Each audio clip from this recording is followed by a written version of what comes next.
नमस्कार दोस्तों, स्वागत है, अभिनंदन है एक बार फिर से आप सभी का। तो चलिए दोस्तों, जैसा कि आप सभी को पता है, हम इंडियन ज्योग्राफी के बारे में चर्चा कर रहे थे और इंडियन ज्योग्राफी के इस सेशन में दोस्तों अब तक हमने बात की है जनरल इंट्रोडक्शन ऑफ इंडिया। उसके बाद में दोस्तों हमने जो सेकंड यूनिट है, उस सेकंड यूनिट में दोस्तों हमने अब तक बात कर ली है दो सो फिजिकल डिवीजन है, जिसमें हमारा पहला फिजिकल डिवीजन आता दोस्तों उत्तर का जो हिमालयन पर्वतीय रेंज है उसके बारे में हमने चर्चा कर ली थी।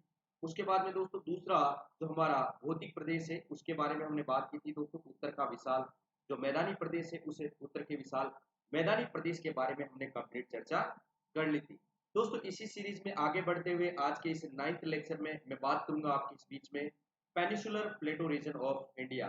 तो दोस्तों कहने का मतलब ये वाला जो क्षेत्र है, आपको मैप में थोड़ा सा रंग बिरंगा जो क्षेत्र दिख रहा है, इस क्षेत्र के बारे में हम बात करेंगे।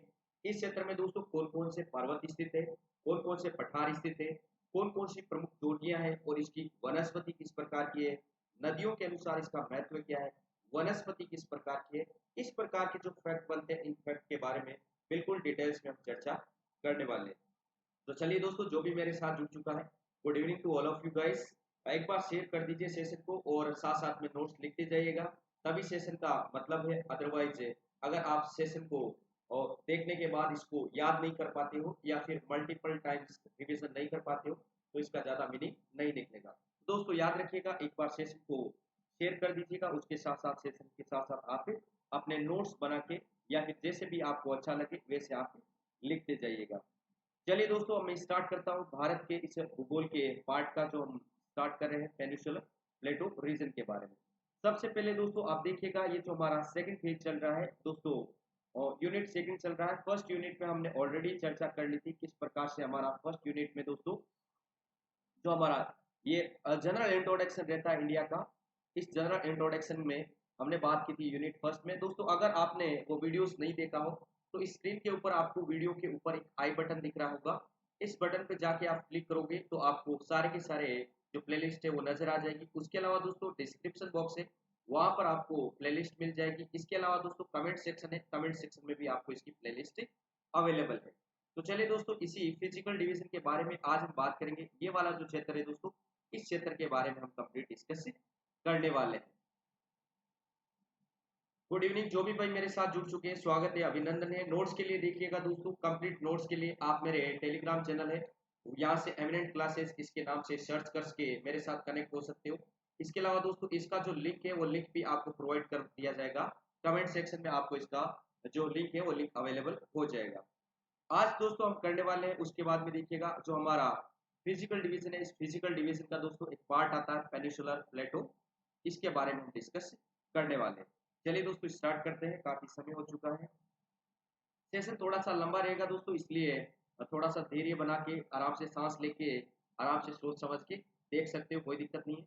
दोस्तों डेली मेरी अनअकैडमी पर क्लास होती है शाम को 9:30 बजे, जिसमें हम जो राजस्थान की ज्योग्राफी है दोस्तों, इसी इंडिया की ज्योग्राफी के साथ साथ राजस्थान की ज्योग्राफी डिस्कस करते हैं, जिसमें हम कंप्लीट थ्योरी क्लास है, वो थ्योरी क्लास अपने स्टार्ट कर दी है। इसके साथ साथ दोस्तों सुबह के समय 11:30 बजे मॉर्निंग में मेरी क्लास होती है, जिसमें दोस्तों हम राजस्थान के आर्ट एंड कल्चर के बारे में एमसीक्यूज के थ्रू हम प्रैक्टिस कर रहे हैं। नोट्स अगर आपको नहीं मिले हैं तो नोट्स आप ले सकते हो। दोस्तों अनअकैडमी प्लस का सब्सक्रिप्शन लेने के लिए आप मेरे रेफरल कोड यूज कर सकते हो, सुरेंद्र सिंह जावा, जहां से आपको इंस्टेंट 10% का डिस्काउंट है वो अवेलेबल हो जाएगा। चलिए दोस्तों, अब मैं बात कर रहा हूँ स्टार्ट पेनिसुलर प्लेटो के बारे में। तो दोस्तों प्रायद्वीपीय भारत का जो पठार है उस पठार के बारे में क्या क्या इंपोर्टेंट फैक्ट बनते हैं, उस फैक्ट के बारे में सबसे पहले मैं चर्चा करता हूँ। तो देखिएगा दोस्तों, भौगोलिक रूप से अगर देखें तो भौगोलिक रूप से ये जो डिवीजन है हमारा, ये दक्षिण भारत का जो डिवीजन है दोस्तों, ये हमने जब हिमालयन पर्वतीय प्रदेश के बारे में बात की तब मैंने आपको बताया था हिमालय का जो क्षेत्रफल है दोस्तों वो लगभग 5 लाख वर्ग किलोमीटर क्षेत्रफल में दोस्तों ये फैला हुआ है। वही दोस्तों जब मैंने उत्तर के विशाल मैदान की बात की तब मैंने आपको बताया था जलोढ़ मैदानी प्रदेश है, जिसका क्षेत्रफल है लगभग दोस्तों 7 लाख वर्ग किलोमीटर क्षेत्रफल में ये फैला हुआ है। दोस्तों इसी क्रम में अगर हम पेनिसुलर प्लेटो वाले रीजन की बात करें तो दोस्तों ये सबसे प्राचीन जो भौगोलिक प्रदेश है उस सबसे बड़ा और सबसे प्राचीन भौगोलिक प्रदेश के रूप में इसको जाना जाता है। दोस्तों याद रखिएगा ये सबसे पुराना है, पुराना के साथ साथ दोस्तों हम हमारा जो भारत है उस भारत का जो गोंडवाना लैंड है, इस गोंडवाना लैंड का इसको पार्ट माना जाता है। किसका पार्ट माना जाता है दोस्तों? तो हमने अल्फ्रेड वेगनर की थ्योरी के बारे में बात की। ऊपर वाला है अंगारा लैंड, नीचे वाला है दोस्तों हमारा गोंडवाना लैंड। तो दोस्तों ये पेनिसुलर प्लेटो है। इस पेनिसुलर प्लेटो को जो हमारा पृथ्वी का जो गोंडवाना लैंड है, इस गोंडवाना लैंड का हिस्सा माना जाता है। स्वागत है, अभिनंदन है जो भी मेरे साथ जुड़ चुका है, सभी को राम नाम, गुड इवनिंग, स्वागत है। तो दोस्तों जल्दी से सेशन को शेयर कर दीजिए और आराम से साथ साथ नोट्स लिखते जाइएगा, कमेंट पे ज्यादा ध्यान मत दीजिएगा। चलिएगा, यहाँ पे देखिएगा दोस्तों, ये पुराना सबसे पुराना भूभाग है भौतिक प्रदेश का। और दोस्तों इसका जो क्षेत्रफल है लगभग 16 लाख वर्ग किलोमीटर क्षेत्रफल में ये जो हमारा भौतिक प्रदेश है ये फैला हुआ है। इसके साथ दोस्तों इस वाले रीजन में बहुत ज्यादा दोस्तों हमें पर्वत श्रृंखलाएं मिलती है। उसके अलावा दोस्तों बहुत ज्यादा पठारी प्रदेश मिलते हैं। इनकी दोस्तों कौन कौन सी चोटियां, इसके बारे में हम अध्ययन करेंगे विस्तार से। इसके अलावा दोस्तों इस क्षेत्र में कौन कौन सी नदियां प्रवाहित होती है, इस नदियों के बारे में देखेंगे। नदियों के साथ साथ इंपोर्टेंट दोस्तों कौन कौन से बांध है, उस बांध के बारे में भी हम यहाँ पर चर्चा करेंगे। दोस्तों बहुत से एग्जाम में इस प्रकार से सवाल पूछे जा सकते हैं कि चोटियों का क्रम दे दिया आपको और ऐसे पूछ लिया कि उत्तर से दक्षिण के क्रम में आपको इसको अरेंज करना है। तो इस प्रकार के सवाल दोस्तों बहुत से एग्जाम में पूछे जाते हैं, चाहे आप यूपीएससी की बात करो, चाहे किसी भी स्टेट पीसीएस की बात करो, या फिर रेलवे की बात करो, या फिर किसी भी एसएससी या फिर किसी दूसरे एग्जाम की बात करो। दोस्तों इंडियन ज्योग्राफी है वो लगभग सारे एग्जाम का ये सिलेबस के अंतर्गत इंडियन ज्योग्राफी आपकी आती है। तो दोस्तों इसके बारे में एक चीज और देखिएगा, यहाँ पर जो विभिन्न पर्वत और पठारी क्षेत्र है, इस पर्वत और पठारी क्षेत्र की अगर हम एवरेज हाइट की बात करें, औसत ऊंचाई की बात करें, तो दोस्तों इनकी जो चोटियां, इनकी ऊंचाई लगभग हमें 600 से 900 मीटर इसकी एवरेज हाइट है वो हमें प्राप्त होती है।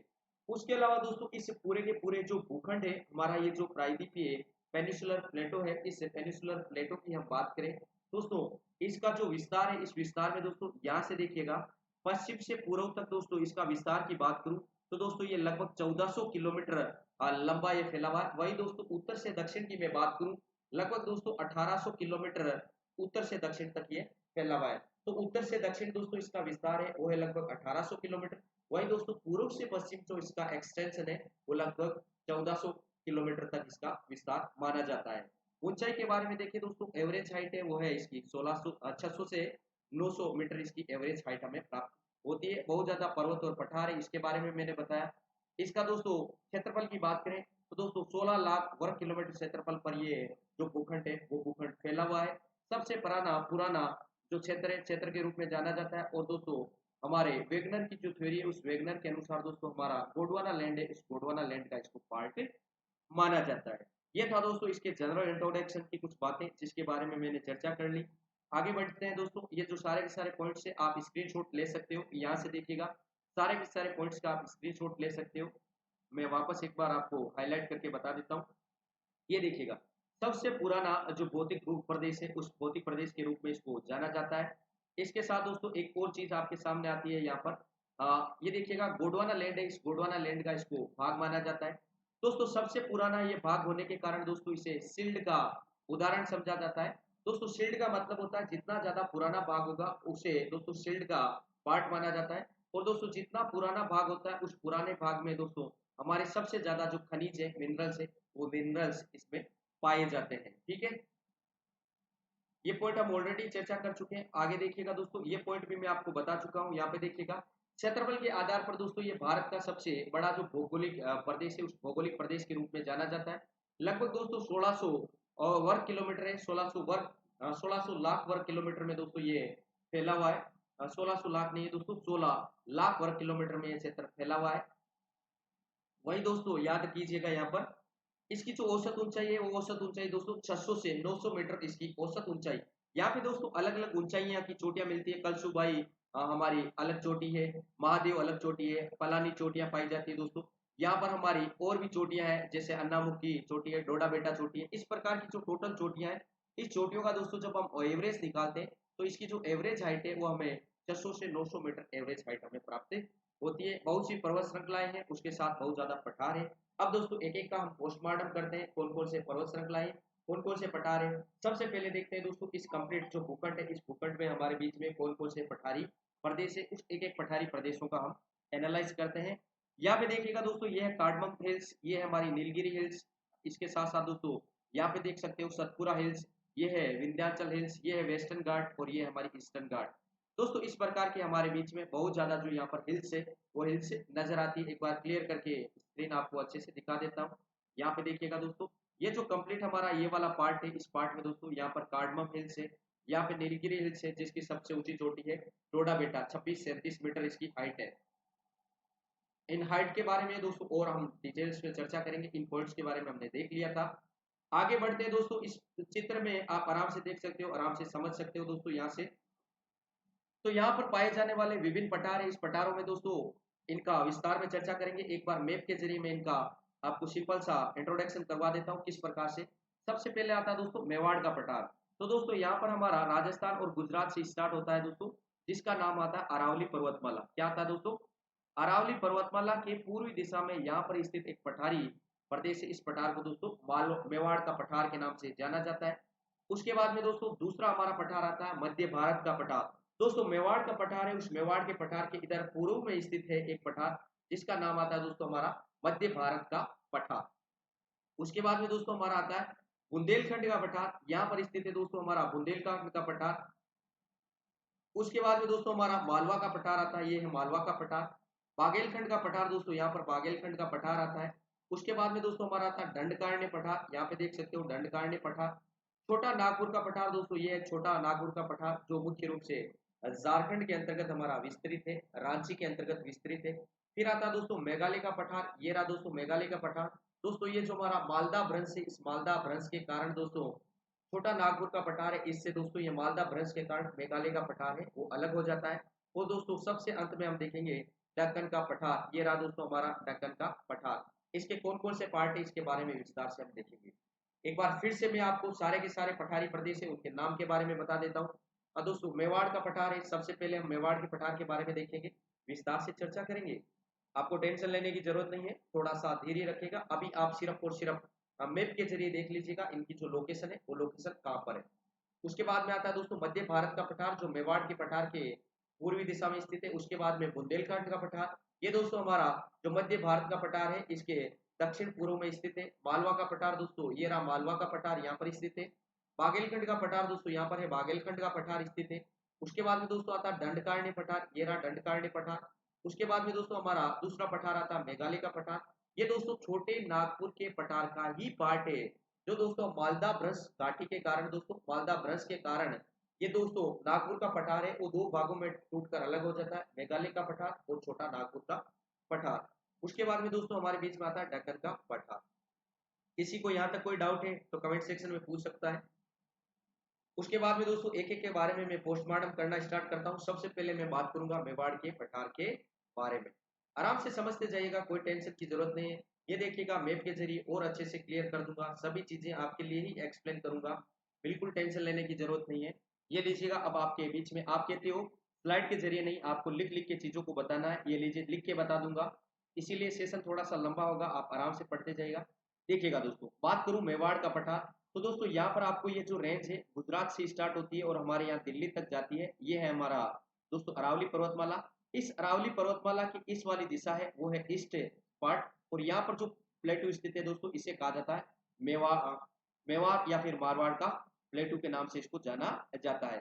दोस्तों याद रखिएगा, ये जो मेवाड़ का प्लेटू है ये अरावली पर्वतमाला है। इस अरावली पर्वतमाला के इस दिशा में जल्दी से कमेंट करके बताइएगा।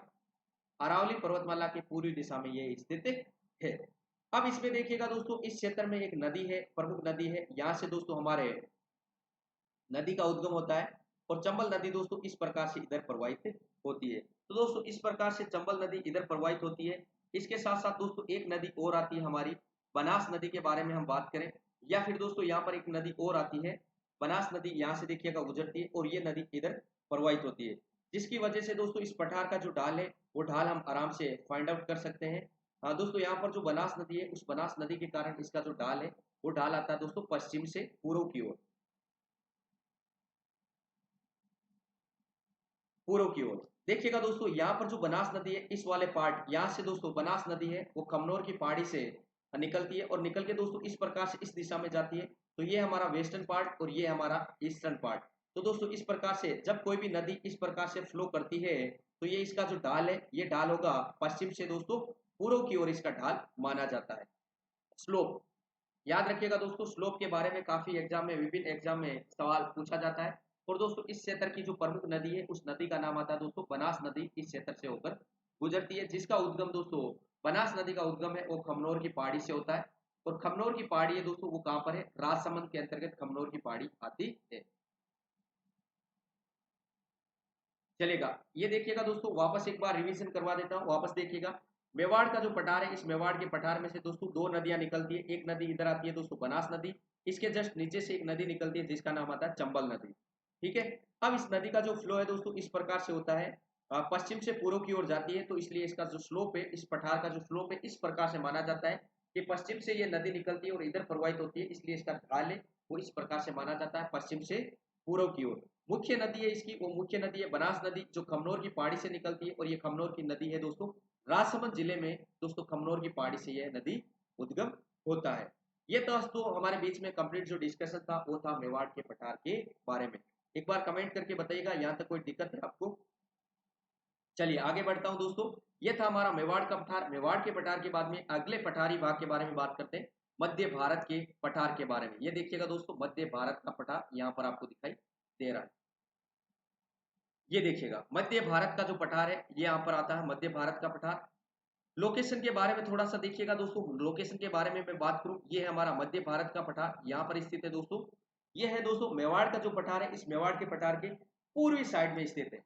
मेवाड़ के पठार है, उस मेवाड़ के पठार के पूर्वी दिशा में ये स्थित है। किस दिशा में स्थित है दोस्तों, मेवाड़ के पठार के पूर्वी दिशा में ये स्थित है। स्लोप की बात करूं दोस्तों, इसकी स्लोप के बारे में मैं बात करूं तो नॉर्थ वेस्ट से इसका जो स्लोप है वो स्लोप रहता है दोस्तों, नॉर्थ हमारा साउथ वेस्ट से इसका स्लोप स्टार्ट होता है, साउथ वेस्ट से लेके इसका जो स्लोप है वो रहता है नॉर्थ ईस्ट की ओर।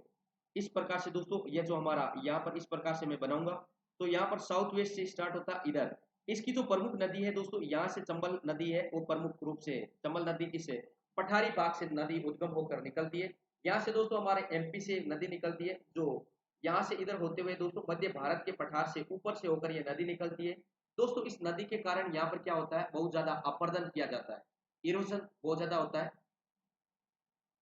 अपर्दन बहुत ज्यादा होता है, जिसकी वजह से दोस्तों यहाँ पर बीहड़ प्रदेश का निर्माण होता है।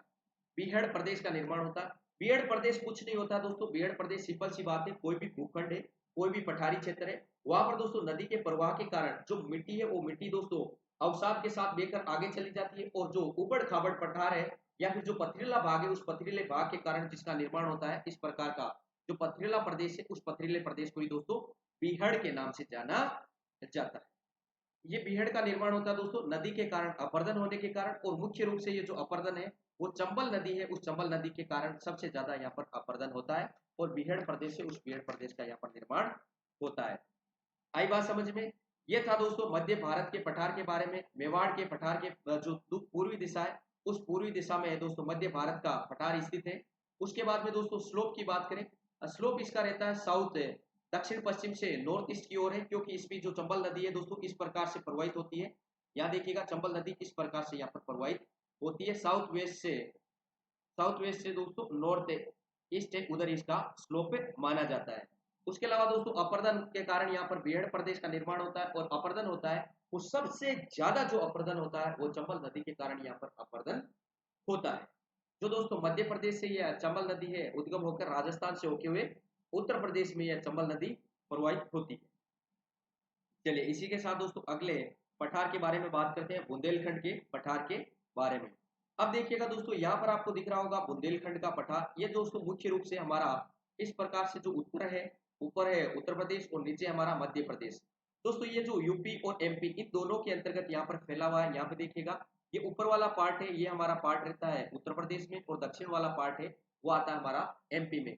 तो दोस्तों मुख्य रूप से यूपी के तो दक्षिण में और हमारे एमपी के उत्तर के अंतर्गत ये जो पठारी भाग है, ये पठारी भाग फैला हुआ है। उसके बाद में दोस्तों इसके स्थिति के बारे में बात करें तो मध्य भारत का जो पठार है, ये देखिएगा यहाँ पर हमारा मध्य भारत का पठार स्थित है। यहाँ पे इस प्रकार से इसको डिवीजन करूंगा तो ये है नॉर्थ, ये है साउथ, और ये हमारा पूर्व। तो दोस्तों ये जो हमारा मध्य भारत का पठार है, मध्य भारत का पठार, इस मध्य भारत के पठार के दोस्तों ये साउथ ईस्ट के अंतर्गत ये स्थित है। कहां पर स्थित है दोस्तों, साउथ ईस्ट के अंतर्गत ये स्थित है, जो दोस्तों यूपी के तो दक्षिण में है और हमारे एमपी के उत्तर के अंतर्गत इसका विस्तार माना जाता है। उसके अलावा दोस्तों इस क्षेत्र के अंतर्गत है वो शुष्क परिस्थितियां पाई जाती है। कैसी परिस्थितियां पाई जाती है? इंडलैंड पार्ट के अंतर्गत पाया जाता है और चारों तरफ से दोस्तों लैंड लॉकेट पार्ट है, क्योंकि चारों तरफ से हमारे क्या भू आबद्ध क्षेत्र है, जिसके कारण दोस्तों मानसूनी पवने वो मानसूनी पवने यहाँ पर पहुंच नहीं पाती है। मानसूनी पवने दोस्तों यहाँ से आती है, यहाँ पर पश्चिमी घाट से टकराती है, टकरा के दोस्तों अंदर आते आते ये जो पवने हैं वो अपना जल है वो जल खो देती है और शुष्क हो जाती है। इसलिए दोस्तों यहाँ पर अंदर वाले पार्ट में कैसी कंडीशन पाई जाती है? एरिड कंडीशन पाई जाती है, शुष्क परिस्थितियां पाई जाती है। कहने का मतलब ज्यादा जो वर्षा है वो ज्यादा वर्षा प्राप्त नहीं होती है। दोस्तों इस क्षेत्र की जो प्रमुख नदियां हैं यहाँ पे देख सकते हो, चंबल नदी या फिर यमुना नदी की सहायक नदी के रूप में जानी जाती है।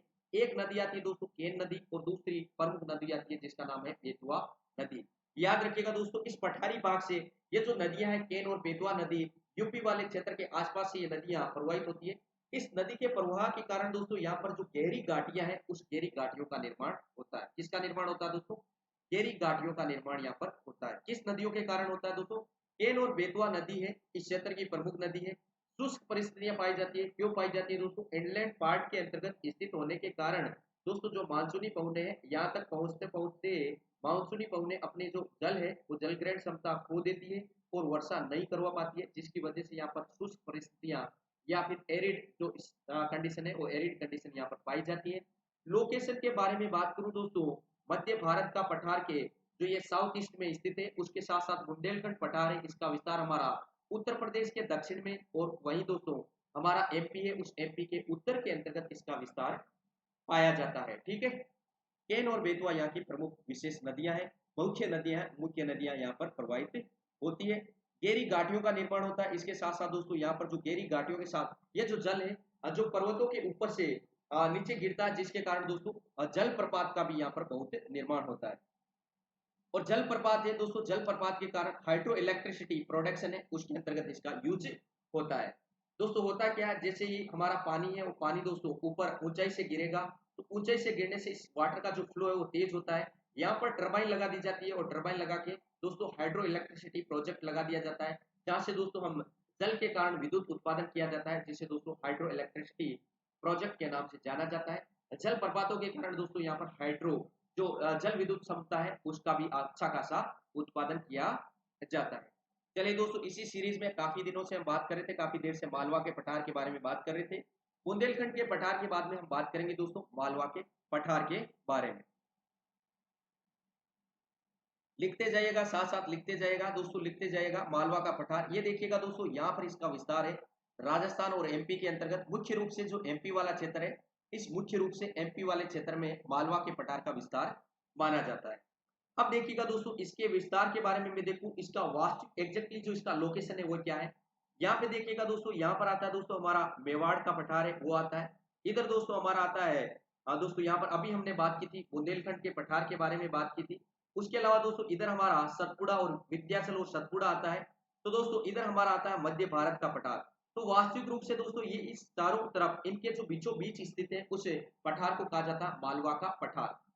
सबसे पहले मैं स्थिति की बात करूं तो दोस्तों इसकी स्थिति आती है वो आती है दोस्तों हमारे जो मेवाड़ का पठार है वो मेवाड़ का पठार, विंध्याचल के पर्वत विंध्याचल और दोस्तों इसके अलावा जो अरावली पर्वतमाला है, ये जो इधर है अरावली पर्वतमाला, ये जो अरावली पर्वतमाला है, अरावली पर्वतमाला के बाद में दोस्तों हमारा जो बुंदेलखंड पठार है, यहाँ पर बुंदेलखंड पठार के बारे में हमने बात की थी।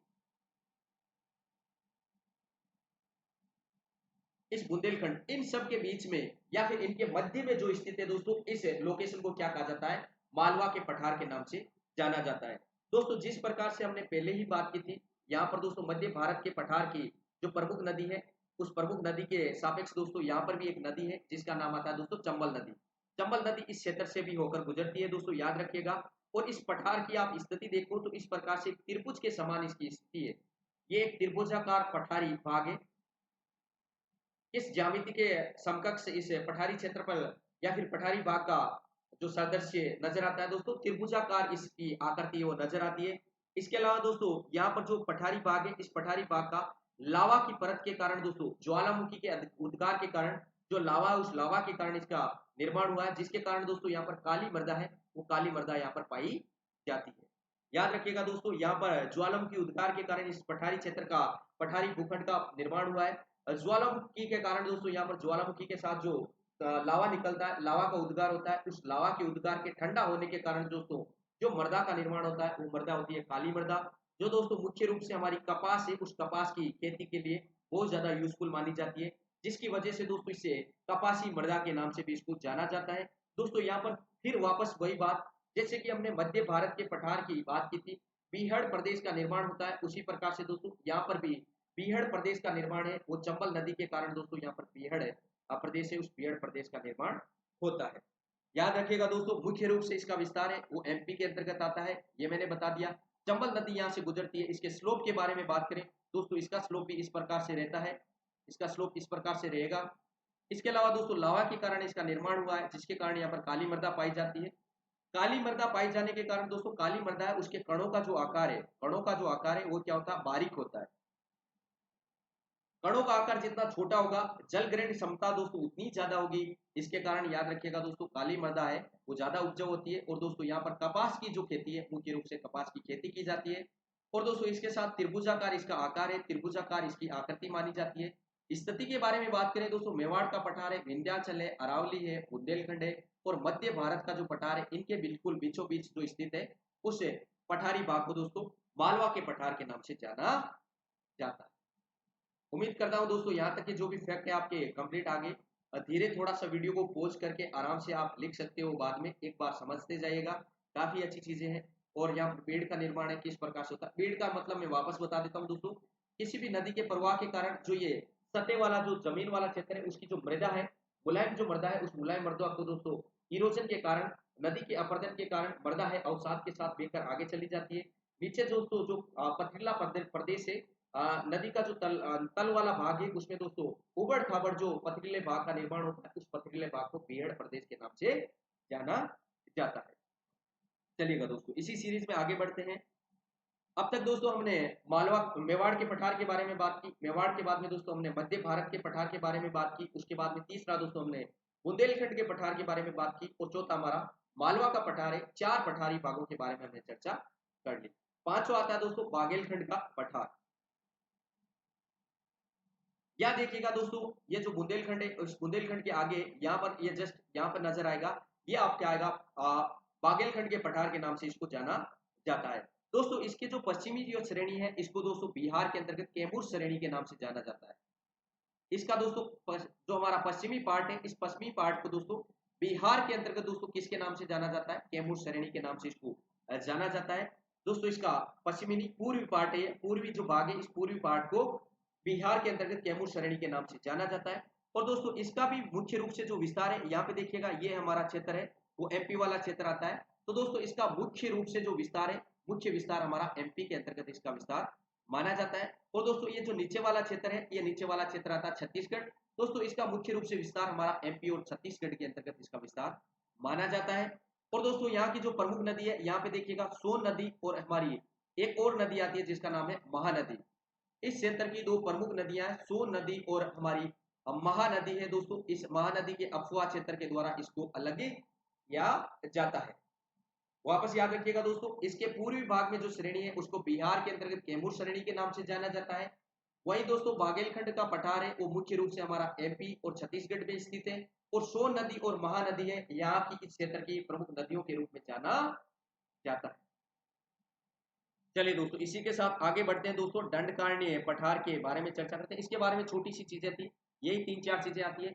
पूर्वी दिशा में बिहार में जो श्रेणी है, इस श्रेणी को कैमूर श्रेणी के नाम से जाना जाता है। इसका मुख्य रूप से विस्तार है वो एमपी और छत्तीसगढ़ में है। उसके अलावा यहाँ की जो प्रमुख नदियां हैं, वो से अफवाह क्षेत्र का निर्माण करती है। ये दोस्तों 3 जो फैक्ट है, ये 3 फैक्ट यहाँ के प्रमुख 3 फैक्ट बनते हैं। आगे बढ़ते हैं दोस्तों, दंडकारण्य पठार के बारे में देखिएगा दोस्तों। दंडकारण्य पठार और इसके कौन कौन से पार्ट है, इसके बारे में थोड़ा सा चर्चा करते हैं। ये लीजिए, दंडकारण्य पठार मुख्य रूप से देखिएगा, यहाँ पर आपका छत्तीसगढ़ और उड़ीसा के अंतर्गत इसका विशेष रूप से जो विस्तार है, वो विस्तार माना जाता है। यहाँ पे देखिएगा दोस्तों, ये वाला जो पार्ट है, ये आता है छत्तीसगढ़, और ये वाला दोस्तों इधर वाला जो नीचे वाला पार्ट है, ये हमारा पार्ट आता है उड़ीसा। तो मुख्य रूप से इसका जो विस्तार है, मुख्य विस्तार है, वो हमारा आता है दोस्तों उड़ीसा। और दूसरा जो इसका विस्तार आता है दोस्तों वो आता है छत्तीसगढ़ में। तो दोस्तों यहाँ पर हमारा दंडकारण्य पठार है, इस दंडकारण्य पठार का मुख्य रूप से विस्तार है वो दोस्तों इसका जो मेन पार्ट है या फिर इसका जो छत्तीसगढ़ के तो दक्षिण में स्थित है और दोस्तों उड़ीसा के जो उत्तर के अंतर्गत है, इस भाग को दोस्तों क्या कहा जाता है, दंडकारण्य के पठार के नाम से जाना जाता है। वही दोस्तों इस पठार को यहाँ पर छत्तीसगढ़ वाला ये जो दक्षिण वाला पार्ट है, इस छत्तीसगढ़ के दक्षिणी भाग में दोस्तों इसे बस्तर के पठार के नाम से जाना जाता है। किस नाम से जाना जाता है, ऑल्सो नोन एज बस्तर का पठार। कहां पर, छत्तीसगढ़ के अंतर्गत दोस्तों जो हमारा दंडकारण्य पठार है, उस दंडकारण्य पठार को छत्तीसगढ़ का जो पठारी क्षेत्र है, इस छत्तीसगढ़ के पठारी क्षेत्र में दोस्तों बस्तर के पठार के नाम से इसको जाना जाता है। और इसी बस्तर के पठार में दोस्तों सबसे ज्यादा जो बॉक्साइड है, एल्यूमिनियम है, ये दोस्तों बॉक्साइड है, वो बक्सर के पठार छत्तीसगढ़ के अंतर्गत सबसे ज्यादा बॉक्साइड का जो मात्रा है या फिर भंडारण है यहाँ पर मिलता है। उसके अलावा दोस्तों हमारा जो उड़ीसा है, उड़ीसा के अंतर्गत भी मुख्य रूप से बॉक्साइड के भंडार पाए जाते हैं। उसके दोस्तों हमारे डिस्ट्रिक्ट के नाम देखिएगा, उड़ीसा के अंतर्गत जो हमारे बॉक्साइड के भंडार पाए जाते हैं या फिर एल्यूमिनियम के जो भंडार पाए जाते हैं, उसके दोस्तों 3 डिस्ट्रिक्ट आते हैं। एक आता है दोस्तों कालाहांडी। दोस्तों जब हम बात करेंगे, आपको मैं जब बताऊंगा खनिज के बारे में बताऊंगा, तब मैप के जरिए और बताऊंगा ये जो स्थान है वो उड़ीसा में, ये स्थान कहां पर है, दिल्ली राजगढ़ कहां पर स्थित है, कोरापुट कालाहांडी कहां पर स्थित है, बोलांगीर है वो कहां पर स्थित है, मैप के जरिए और अच्छे से बता दूंगा। अभी के लिए सिर्फ इतना याद रखिएगा दोस्तों, बॉक्साइड के जो भंडार है वो बॉक्साइड के भंडार उड़ीसा में जो हमारे दंडकारण्य पठार है उसमें कालाहांडी, कोरापुट और बोलांगिरी के नाम से इसको जाना जाता है। वहीं दोस्तों बस्तर का पठार है वो छत्तीसगढ़ के दक्षिण में स्थित है। और दोस्तों दंडकारण्य पठार का जो उत्तरी भाग है, उस उत्तरी भाग को ही दोस्तों छत्तीसगढ़ में स्थानीय भाषा में बस्तर के पठार के नाम से जाना जाता है, जहां पर मुख्य रूप से जो खनिज है वो खनिज दोस्तों हमारा बॉक्साइट खनिज यहाँ पर पाया जाता है। इसी के साथ दोस्तों यहाँ पर जो लोहा है, उस लोहा का एक विख्यात खान पाई जाती है, जिसे दोस्तों हमारा दिल्ली राजगढ़ के नाम से इसको जाना जाता है। किसके नाम से जाना जाता है, दिल्ली राजगढ़ के नाम से इसको जाना जाता है। और दोस्तों इस वाला जो क्षेत्र है, इस क्षेत्र की जो एक प्रमुख नदी है, उस प्रमुख नदी के रूप में इंद्रावती नदी है दोस्तों। इंद्रावती यहाँ की एक प्रमुख नदी के रूप में प्रवाहित होती है।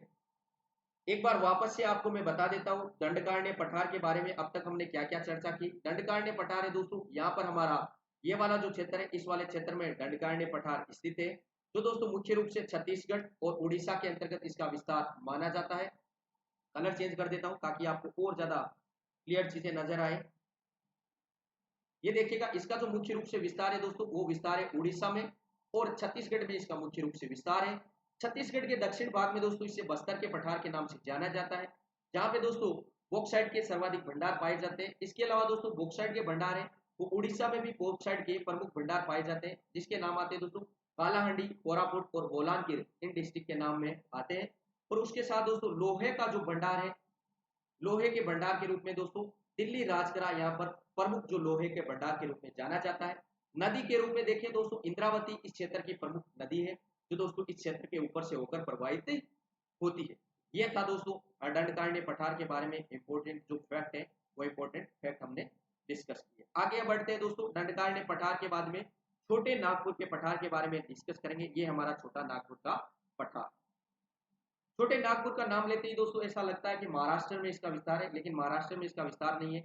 याद रखिएगा दोस्तों, इसका विस्तार है हमारा झारखंड के अंतर्गत इसका विस्तार माना जाता है। कलर चेंज करके वापस ब्लैक से ही बताऊंगा।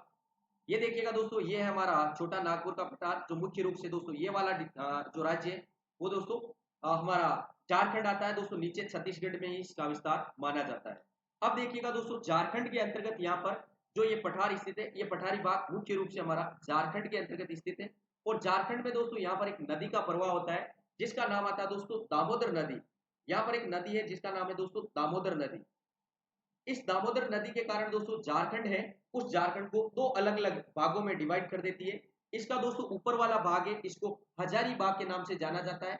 और इस पठारी भाग का दोस्तों नीचे वाला या फिर दक्षिणी भाग है, इस दक्षिणी भाग को रांची के पठार के नाम से इसको जाना जाता है। वापस सुनिएगा दोस्तों, छोटे नागपुर का पठार है, यहाँ की एक प्रमुख नदी है दोस्तों, जिसका नाम आता है दामोदर नदी। इस दामोदर नदी के द्वारा दोस्तों यहाँ पर छोटे नागपुर के पठार का दो अलग अलग भागों में डिवीजन कर दिया जाता है।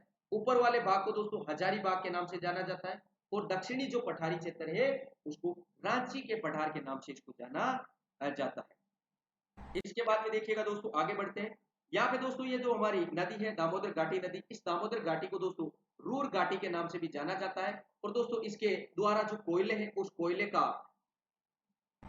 भंडारण है, वो इसे नदी घाटी में कोयले के भंडारण का हमें पता चलता है। और दोस्तों कोयले की जो गुणवत्ता है, वो उच्च गुणवत्ता का जो कोयला है, ब्यूटिमिनस जो कोयला है, वो यहाँ पर प्राप्त होता है। दोस्तों याद रखिएगा दोस्तों, हमारा जो दामोदर नदी घाटी है, उस दामोदर नदी घाटी को रूर घाटी के नाम से जाना जाता है। दोस्तों इस घाटी के जो तल है, उस तल में दोस्तों हमें कोयला प्राप्त होता है, इसलिए इसे रूर घाटी के नाम से जाना जाता है। और दोस्तों यहाँ पर कोयले की जो गुणवत्ता है, उस गुणवत्ता का जो कोयला है, वो कोयला हमारे यहाँ पर प्राप्त होता है। ब्यूटिमिनस जो कोयला है दोस्तों, यहाँ पर ब्यूटिमिनस कोयला है, वो हमें प्राप्त होता है। कोयले की दोस्तों 4 किस्में होती है, एंथ्रेसाइट, ब्यूटिमिनस, लिग्नाइट और पेट। दोस्तों इस प्रकार से 4 हमारे किस्में प्राप्त होती है। यहाँ पर ब्यूटिमिनस किस्म का कोयला प्राप्त होता है, वहीं दोस्तों लिग्नाइट किस्म का कोयला है, वो मुख्य रूप से हमारे राजस्थान में लिग्नाइट किस्म का कोयला प्राप्त होता है। पढ़ेंगे दोस्तों, जब हम राजस्थान ज्योग्राफी का जो सीरीज है वो आगे चलेगी, तब हम बात करेंगे माता सुख और हमारा बीकानेर के अंतर्गत कौन सी कोयले की किस्में पाई जाती है। ठीक है, इसके बारे में हम बात करेंगे। इसके साथ साथ दोस्तों छोटा नागपुर का पठार है, यहाँ पर लोहे के भी भंडार यहाँ पर पाए जाते हैं। चलिएगा एक बार फिर से मैं आपके जो भी पॉइंट है, इस पॉइंट को रिवाइज करवा देता हूँ। ये देखिएगा दोस्तों, यहाँ पर जो हमारा छोटा नागपुर है, इस छोटे नागपुर का मुख्य विस्तार है, वो झारखंड के अंतर्गत इसका मुख्य रूप से विस्तार माना जाता है। कलर चेंज करके बता देता हूँ। इसका जो मुख्य विस्तार है दोस्तों, यहाँ पर झारखंड में पाया जाता है। झारखंड में दोस्तों इसके ऊपर से एक नदी का प्रवाह होता है, जिसे दामोदर नदी के नाम से जाना जाता है। इस दामोदर नदी के कारण दोस्तों हमारा ये जो पार्ट है, छोटा नागपुर का पठार है, 2 भागों में डिवाइड हो जाता है। ऊपर वाले को हजारीबाग के नाम से जाना जाता है, जबकि नीचे वाले जो पार्ट है उसे रांची के पठार के नाम से इसको जाना जाता है। दोस्तों इस रूर घाटी या फिर दामोदर नदी के कारण दोस्तों इसके तल पर जो कोयला पाया जाता है, इस कोयले के कारण दोस्तों इसे रूर घाटी के नाम से जाना जाता है। सबसे ज्यादा यहाँ पर कोयला खनिज है वो पाया जाता है। और कोयले की ही दोस्तों भारत में सबसे उच्च जो गुणवत्ता का कोयला है, ब्यूटिमिनस कोयला, वो यहाँ पर पाया जाता है। कोयले की 4 किस्में होती है, एंथ्रेसाइट, ब्यूटिमिनस, लिग्नाइट और पेट। इस प्रकार की 4 हमारे किस्में होती है, जिसमें दोस्तों यहाँ पर ब्यूटिमिनस किस्म का कोयला प्राप्त होता है। इसके साथ साथ दोस्तों याद रखिएगा, लोहे के जो एस्क है, वो लोहा एस्क भी हमें दोस्तों छोटे नागपुर के पठार में प्राप्त होता है। चलेगा, इसी के सीरीज में इसके साथ में टच करता हुआ दोस्तों हमारा अगला पठार है मेघालय का पठार, जो दोस्तों यहाँ पर मालदा भ्रंश के कारण दोस्तों इसे जो छोटा नागपुर का पठार है, इस छोटे नागपुर के पठार को दोस्तों मेघालय के पठार से अलग करता है।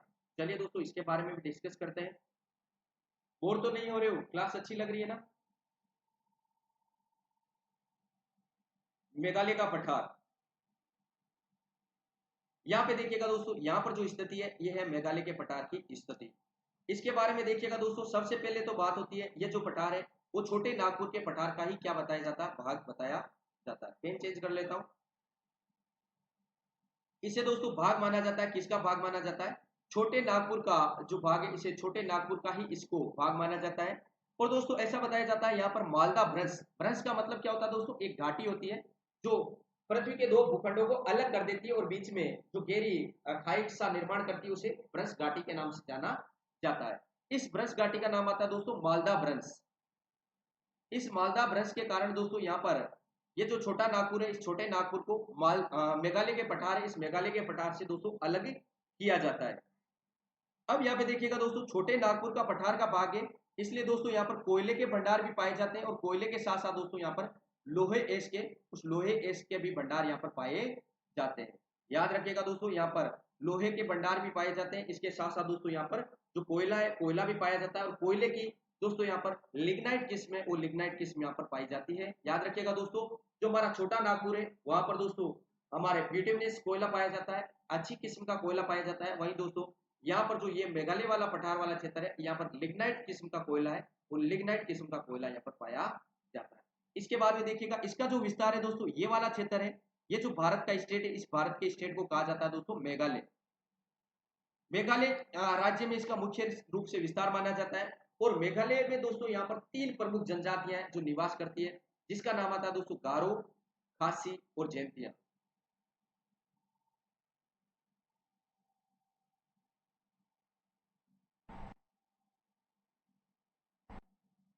गारो, खासी और जैंतिया।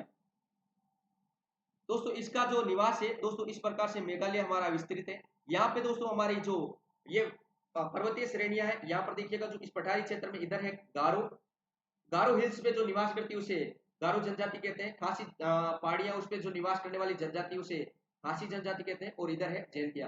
दोस्तों इसकी लोकेशन के बारे में देखिएगा, ये है हमारा वेस्टर्न पार्ट और ये ईस्टर्न। इसी प्रकार से इसी ऑर्डर में दोस्तों ये पहाड़ियां स्थित है और इन पहाड़ियों पर निवास करने वाली जो जनजातियां हैं उस जनजातियों को दोस्तों किसके नाम से जाना जाता है? यहाँ पर दोस्तों इन जनजातियों को हो गारो, खासी और जैंतिया जनजातियों के नाम से इसको जाना जाता है। इसके बाद में दोस्तों यहाँ पर एक और फैक्ट आता है, खासी जनजातियां। जो खासी जनजातियां या फिर खासी पहाड़ियां, इस पहाड़ियों में दोस्तों एक स्थान स्थित है जिसका नाम है मानशिवराव। जल्दी से कमेंट सेक्शन में बताइएगा इस मानशिवराव का किस लिए जाना जाता है, किस फैक्ट के लिए इसको जाना जाता है, जल्दी से कमेंट करके बताइएगा दोस्तों। चलिए मैं ही बता देता हूँ। विश्व में जो मैक्सिमम बारिश है, विश्व में सर्वाधिक जो बारिश वाला क्षेत्र है, चेरापूंजी नामक स्थान है दोस्तों। याद रखिएगा किस स्थान पे? चेरापूंजी नामक स्थान है। इस स्थान पर दोस्तों यहाँ पर मानशिवराव जो स्थान है, इसमें चेरापूंजी नामक स्थान है जो कहाँ पर स्थित है दोस्तों? हमारा यहाँ पर खासी जो बीच में पहाड़ियां आती है, इस खासी पहाड़ियों के अंतर्गत स्थित स्थान है जहाँ पर दोस्तों विश्व की सबसे ज्यादा जो बारिश है वो विश्व की सबसे ज्यादा बारिश प्राप्त होती है।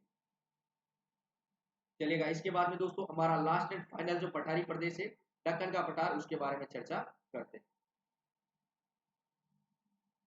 ये देखिएगा दोस्तों यहाँ पर जो दक्कन का पठार है, इस दक्कन का पठार यहाँ पर आता है। और दोस्तों इस दक्कन के पठार का जो विस्तार है दोस्तों अलग अलग 3 पार्टों में इसको समझा जा सकता है। 3 पार्ट से इसके डिवाइड किए गए हैं। सभी को आराम से धीरे धीरे विस्तृत करके समझेंगे। यहाँ पे इसकी स्ट्रक्चर के बारे में देखिएगा दोस्तों। जिस प्रकार से ये जो मालवा का पठार है दोस्तों, यहाँ पे देखिएगा इस मालवा के पठार का जो स्ट्रक्चर है वो दोस्तों इस प्रकार से त्रिभुजाकार माना जाता है। वही दोस्तों हमारा ये दक्कन का पठार है, इसका जो आकृति है वो भी एक त्रिभुजाकार आकार इसका माना जाता है। ये दोस्तों पठार है वो, ये पठार भी दोस्तों जिस प्रकार से शिल्ड का पार्ट माना जाता है वैसे भी दोस्तों ये भी काफी पुराना पठार है, इसलिए यहाँ पर भी बहुत ज्यादा धात्विक खनिज है दोस्तों। वो खनिज है, वो खनिज की मात्रा यहाँ पर प्राप्त होती है। ठीक है। इस पठार का जो निर्माण है दोस्तों, पठार का निर्माण ज्वालामुखी उद्गार के कारण, ज्वालामुखी के कारण दोस्तों यहाँ पर जो लावा है, गर्म लावा के निकलने से, उस लावा के निकलने के बाद दोस्तों इस लावा के ठंडा होने के कारण दोस्तों इसका निर्माण हुआ है। लावा के ठंडा होने के कारण जो मृदा है उस मृदा को दोस्तों काली मृदा के नाम से जाना जाता है। और दोस्तों हमने बात की थी काली मृदा है वो बहुत ज्यादा उपजाऊ होती है क्योंकि दोस्तों इसके कणों के आकार है, काली मृदा के कणों के आकार, वो कणों का आकार छोटा होता है। और दोस्तों जिस मृदा के कणों का आकार छोटा होता है उसकी जल ग्रहण क्षमता है, जल ग्रहण करने की क्षमता है वो भी ज्यादा होती है। और जल ग्रहण क्षमता ज्यादा होगी तो दोस्तों उसकी जो उत्पादकता है वो भी दोस्तों ज्यादा होती है, प्रोडक्टिविटी जो होगी वो भी ज्यादा होगी, उत्पादकता इस मृदा की ज्यादा पाई जाती है। उसी के साथ दोस्तों एक चीज और ध्यान रखिएगा, ये जो हमारा पठारी प्रदेश है इसके ढाल के बारे में बात करूं तो यहाँ पर हमारी अलग अलग चोटियां हैं दोस्तों। महादेव चोटी, कलसुबाई जहां से गोदावरी नदी का उद्गम होता है, महादेव की पहाड़ी जहां से कृष्णा नदी का उद्गम होता है, ये नदियां दोस्तों उद्गम होकर इधर जाती है। तो दोस्तों यहाँ से नदियों के उद्गम होने से पश्चिम से उद्गम होकर पूर्व की दिशा की ओर प्रवाहित होती है, जिसकी वजह से हम ढाल पता कर सकते हैं दोस्तों। इसका ढाल क्या हमारा पश्चिम से इसका ढाल है, पूर्व की ओर इसका ढाल माना जाता है। अब देखिएगा दोस्तों यह जो पठारी प्रदेश है, इस पठारी प्रदेश का जो स्थानीय भागों में वर्गीकरण किया जाता है वो 3 स्थानीय भागों में वर्गीकरण किया जाता है। यहाँ पे देखिएगा महाराष्ट्र, उसके बाद में दोस्तों यहाँ पर आता है वो आता है आंध्रा का पठार, और लास्ट में दोस्तों हमारा नीचे वाला आता है जिसे कर्नाटक पठार के नाम से जाना जाता है। एक एक का पोस्टमार्टम करते हैं। अभी साथ साथ में लिख पा रहे हो नहीं लिख पा रहे हो, एक बार कमेंट करके बताइएगा साथ साथ में लिख पा रहे हो कि नहीं लिख पा रहे हो, कहीं बोर तो नहीं हो रहे हो। भाई क्लास को यहीं रोक दी जाए, बाकी का पार्ट कल कराया जाए या फिर चलने दें? थोड़ा सा टाइम है, थोड़ा सा और पढ़ा देता हूं अभी,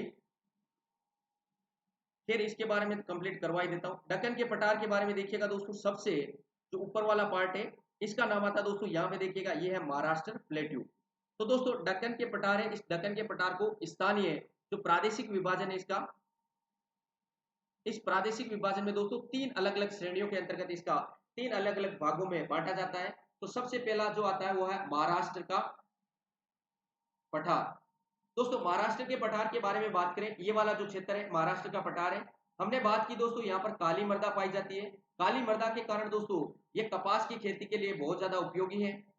दोस्तों यहाँ पर कपास की खेती ज्यादा की जाती है। तो ये याद रखिएगा दोस्तों, कपास का जो सर्वाधिक उत्पादन है वो कपास का सर्वाधिक जो उत्पादन है कॉटन का, वो कहां पर किया जाता है? महाराष्ट्र में किया जाता है। और दोस्तों इसी जो पठारी प्रदेश है, इसके पठारी प्रदेश के यहाँ पर एक चोटी है जिसका नाम आता है दोस्तों कलसुबाई, जहां से गोदावरी नदी का उद्गम होता है। वहीं दोस्तों इसकी एक चोटी और आती है जिसका नाम आता है दोस्तों महादेव की पहाड़ी, जहां से दोस्तों कृष्णा नदी का उद्गम होता। आपको बस इतना याद रखना है, महाराष्ट्र में कपास की खेती सर्वाधिक की जाती है, यहाँ पर काली मृदा पाई जाती है, महाराष्ट्र का पठार इसको कहा जाता है। प्रादेशिक विभाजन का सबसे उत्तरी जो पार्ट है वो हमारा महाराष्ट्र का पठार माना जाता है। यहाँ की दो चोटियां हैं, कलसुबाई और दोस्तों महादेव की पहाड़ी, जहाँ पर पश्चिमी घाट की चोटियों के रूप में इनको जाना जाता है। दोस्तों यहाँ से दो नदियों का उद्गम होता है, यहाँ की प्रमुख नदी है गोदावरी और कृष्णा नदी, याद रखिएगा दोस्तों। इसी के साथ दोस्तों दूसरा पार्ट है मिडल पार्ट के रूप में जिसको जाना जाता है। इसका विस्तार मुख्य रूप से जो तेलंगाना वाला क्षेत्र है, तेलंगाना और आंध्र प्रदेश में इसका मुख्य रूप से विस्तार माना जाता है। यहाँ पे देखिएगा दोस्तों, ये जो सेकंड पार्ट आता है दोस्तों, इसे आंध्रा के मैदान के नाम से भी इसको जाना जाता है, या फिर आंध्रा के पठार के नाम से इसको जाना जाता है। आंध्रा के पठार के नाम से इसको जाना जाता है। मुख्य रूप से बात करें तो तेलंगाना और दोस्तों हमारा जो आंध्र प्रदेश है, मुख्य रूप से मेजर रूप से इसका जो विस्तार है वो तेलंगाना और आंध्र प्रदेश में इसका विस्तार माना जाता है। और दोस्तों यहाँ की जो नदी है, यहाँ पे देखिएगा ये इस प्रकार से कृष्णा नदी आती है। इस कृष्णा नदी के कारण दोस्तों ये जो तेलंगाना है, इस तेलंगाना को दो भागों में डिवाइड करती है दोस्तों। इन दो भागों में देखिएगा इस प्रकार से ये नदी आती है जिसका नाम है कृष्णा नदी, जो दोस्तों पश्चिमी घाट के महादेव पहाड़ी है, उस महादेव जो चोटी है उससे इसका उद्गम होता है। इसमें तेलंगाना के जो ऊपर वाला भाग है उसे दोस्तों तेलंगाना के नाम से जाना जाता है। और यहाँ पर दोस्तों तेलंगाना के नाम से जाना जाता है। वही दोस्तों इसी आंध्रा के मैदान का जो दक्षिणी पार्ट है उसे रॉयल सीमा के नाम से जाना जाता है, या फिर दोस्तों इस क्षेत्र को सीमांध्रा के नाम से भी जाना जाता है। वापस देखिएगा दोस्तों, यहाँ पे देखिएगा दोस्तों, ये जो हमारा दक्कन का मैदान है, दक्कन का जो पठार है, इस दक्कन के पठार का जो मिडल वाला पार्ट है, इस मिडल वाले पार्ट का मुख्य रूप से विस्तार हमारा आंध्र प्रदेश और तेलंगाना में इसका विस्तार माना जाता है। तेलंगाना और आंध्र प्रदेश में दोस्तों इसमें एक नदी प्रवाहित होती है जिसका नाम है दोस्तों महादेव चोटी से एक नदी की उद्गम होता है जिसका नाम आता है कृष्णा नदी। कृष्णा नदी के कारण दोस्तों इस पठारी भाग को दो भागों में डिवाइड करता है। उत्तर वाले भाग का नाम आता है तेलंगाना और दक्षिण वाले भाग का नाम आता है दोस्तों रॉयल सीमा के नाम से इसको जाना जाता है। दोस्तों इस रॉयल सीमा वाले पार्ट को सीमांध्रा के नाम से भी इसको जाना जाता है। ये कुछ फैक्ट थे दोस्तों हमारे आंध्रा के मैदान के बारे में। अब दोस्तों इसी के साथ हमारा दक्कन का मैदान का सबसे दक्षिणी और सबसे लास्ट जो मैदानी प्रदेश है उस लास्ट मैदानी प्रदेश के बारे में चर्चा करते हैं। बस इसके बाद में क्लास यही खत्म करेंगे, बाकी चीजें पर्वतों के बारे में हम कल डिस्कस करेंगे।